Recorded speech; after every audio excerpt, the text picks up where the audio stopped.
ನಮಸ್ಕಾರ ವೀಕ್ಷಕರೇ, ಎಸ್ ಕರ್ನಾಟಕದ ಟಾಪ್ 10 ನ್ಯೂಸ್ಗೆ ಸ್ವಾಗತ. ಅರಣ್ಯ ಇಲಾಖೆ ನಿರ್ಲಕ್ಷ್ಯ, ಸಿಬ್ಬಂದಿಗಳಿಗೆ ವೇತನ ನೀಡದೆ ಅರಣ್ಯ ಇಲಾಖೆ ನಿರ್ಲಕ್ಷ್ಯ ವಹಿಸಿದ್ದು ಪ್ರತಿಭಟನೆಯ ಗ್ರಾಮಸ್ಥರಿಗೆ ಲಾಭವಾಗಿದ್ದು ಹುಲಿಗಳಿಗೆ ವಿಷಪ್ರಾಶನ ಮಾಡಿದ ಆರೋಪ ಕೇಳಿಬಂದಿದೆ. ಮಂಗಳೂರಿನ OLX ವಂಚನೆ. ಮಂಗಳೂರಿನಲ್ಲಿ OLXನಲ್ಲಿ ಕಾರು ಮಾರಾಟದ ಹೆಸರಿನಲ್ಲಿ ವಂಚನೆ ನಡೆಸಿದ ಆರೋಪಿಯನ್ನು ಬಂಧಿಸಲಾಗಿದೆ. ಮೂಡ ಕೇಸ್ ಅಪ್ಡೇಟ್ಗಳು. ಸಿಎಂ ಸಿದ್ದರಾಮಯ್ಯ ಕುಟುಂಬಕ್ಕೆ ಮೂಡ ಶಾಕ್ ಮುಂದುವರೆದಿದ್ದು ಹೈಕೋರ್ಟ್ ನೋಟಿಸ್ ನೀಡಿದೆ. ರಾಯರ ಭಕ್ತರಿಗೂ ವಂಚಕರ ಕಾಟ. ರಾಯರ ಭಕ್ತರಿಗೂ ವಂಚಕರ ಕಾಟ ತಪ್ಪಿಲ್ಲ. ಬುಕಿಂಗ್ ಹೆಸರಿನಲ್ಲಿ ವಂಚನೆ ಪ್ರಕರಣಗಳು ವರದಿಯಾಗಿವೆ. ಸಮಾಜವಾದಿ ದತ್ತಾತ್ರೇಯ ಹೊಸಬಾಳೆ ವಿರುದ್ಧ ದೂರು. ಸಮಾಜವಾದ ಮತ್ತು ಜಾತ್ಯತೀತ ಪದದ ಅಗತ್ಯತೆ ಪ್ರಶ್ನಿಸಿದ ದತ್ತಾತ್ರೇಯ ಹೊಸಬಾಳೆ ವಿರುದ್ಧ ಯುವ ಕಾಂಗ್ರೆಸ್ ದೂರು ನೀಡಿದೆ.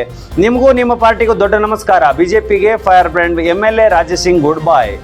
ತೀರ್ಥಹಳ್ಳಿ ಮೋಜು ಮಸ್ತಿಯ ತಾಣವಾಗ್ತಿದೆಯಾ? ಕುಪ್ಪಳ್ಳಿಯ ಕುವೆಂಪು ಅವರ ಮನೆ ಮೋಜು ಮಸ್ತಿಯ ತಾಣವಾಗ್ತಿದೆಯಾ ಅನ್ನುವಂಥ ಪ್ರಶ್ನೆ ಕಾಡ್ತಿರುವಂಥದ್ದು. ಭಾರತಕ್ಕೆ ಅಕ್ರಮ ಪ್ರವೇಶ ಮಾಡಿದ್ದ ಪಾಕ್ನ ಹಿಂದೂ ದಂಪತಿ ಥಾರ್ ಮರುಭೂಮಿಯಲ್ಲಿ ನೀರು ಸಿಗದೆ ಸಾವನ್ನಪ್ಪಿರುವ ಘಟನೆ ನಡೆದಿರುವಂಥದ್ದು. ಗೋಲ್ಡ್ ರೇಟ್ ಇಳಿಕೆ. ಕಳೆದ 10 ದಿನಗಳಿಂದ ಚಿನ್ನದ ಬೆಲೆಯಲ್ಲಿ ನಿರಂತರ ಇಳಿಕೆ ಕಂಡು ಬಂದಿದೆ.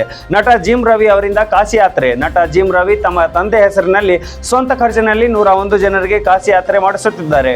ಹುಬ್ಬಳ್ಳಿ ಧಾರವಾಡ ಪಾಲಿಕೆ ಮೇಯರ್ ಉಪಮೇಯರ್ ಆಯ್ಕೆ. ಹುಬ್ಬಳ್ಳಿ ಧಾರವಾಡ ಪಾಲಿಕೆಗೆ ಜ್ಯೋತಿ ಪಾಟೀಲ್ ಮೇಯರ್ ಮತ್ತು ಸಂತೋಷ್ ಚವ್ಹಾಣ್ ಉಪಮೇಯರ್ ಆಗಿ ಆಯ್ಕೆಯಾಗಿದ್ದಾರೆ.